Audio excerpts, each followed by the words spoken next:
hey, just know exactly how time travel works.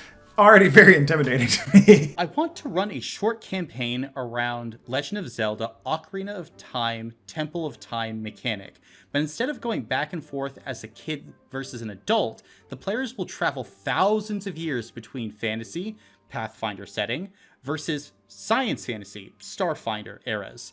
The players will still play as the same class since I think magic can easily translate to advanced technology. Maybe when they go back to the past, they play as their ancestor. Imagine needing to cross a large gap in the future era, so you travel to the past to plant a magic seed. When you return to the future, a massive beanstalk bridge is there to cross to the other side. The idea was stolen from Ratchet and Clank. Certainly not beginner-friendly campaign and geared towards a more linear storyline to keep me sane, but what are some tips you would keep in mind for a time-altering campaign like this as a game master? What are some things you would avoid at all costs? Ooh boy, time travel. This is a big one. Ooh, time travel. You are meddling with dangerous forces, my friend. So, the very first time I touched time travel, I had been running games for about 5 years because time travel is something that even professional writers mess up. So it is something that has to be handled incredibly carefully. Yeah, first two things that come to mind. Number one, you're going to need to be a little bit honest with yourself about the degree of verisimilitude you can do with time travel. And namely that, like, verisimilitude might be the wrong word, since it's possible that, like, time travel cannot exist, so there can be no realistic analog. But I think it's going to be pretty important that, just like in Ratchet and Clank, or like the games that inspired this, I think it's going to be important that you allow yourself the grace to have basically narrative-focused time travel effects, which is to say, when your players do something that they want to affect the future timeline, allow that to go through, and possibly some interesting side effects.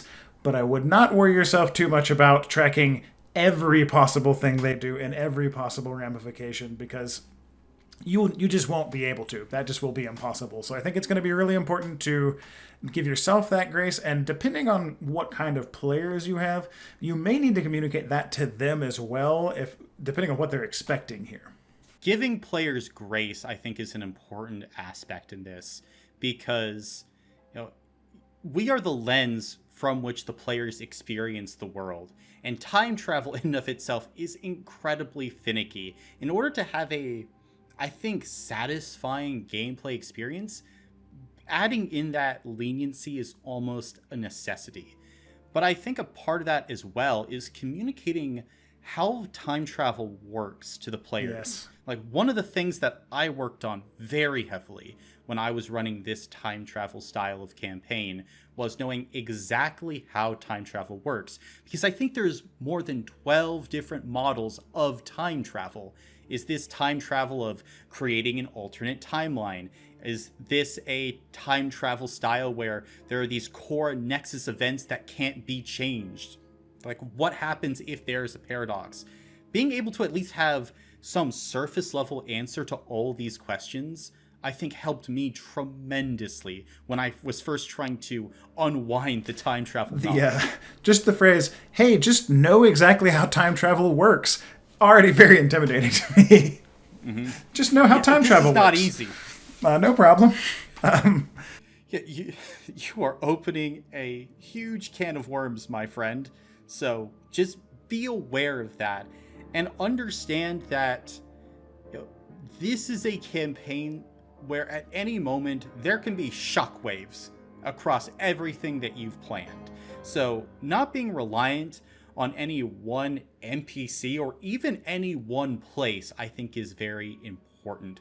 Trying to attack the campaign in terms of some concept, like there is an asteroid about to hit whatever plane you're on. Your job is to stop the asteroid, or there is a god that will be released at this particular point. We're gonna try and stop it. But saying this one NPC is the crux of everything, that just leads to so many different problems. Having these knots that you have in your story that must exist is just a recipe for disaster.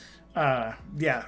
I agree. I think there could be some cool mystery stuff there. Like, I could imagine one that's like, hey, in the deep future, we have a crazy cult that's going to do something bad, but we don't know where that cult starts. And, like, trying to unravel different things in the past that feel like this must have been what caused it, only to see that, like, oh, no, it ends up still popping up because of some other reason. Like, what is the real main thing? Like, what's the real thing that really, like, the one thing that changes that makes it not exist? I think, like, tracking that stuff down sounds really cool. And the idea of jumping from fantasy to sci-fi also seems super cool. So I think you've got a lot of good bones here. It's just a difficult skeleton to build on. I think just the last piece of advice is to trust your gut and really build time travel into the core mechanics of the game. The growing a tiny seed into a beanstalk bridge. Those are puzzles that can really only be solved in campaigns like this. So really playing on those aspects as much as possible, I think, is the best way to have this be a super memorable campaign. So just explore the setting, explore the premise, I guess embrace the chaos, and be ready for all your plans to go out the window. You said you're running a short campaign though, so that's probably for the best. If things go wrong, it can only go wrong for so long.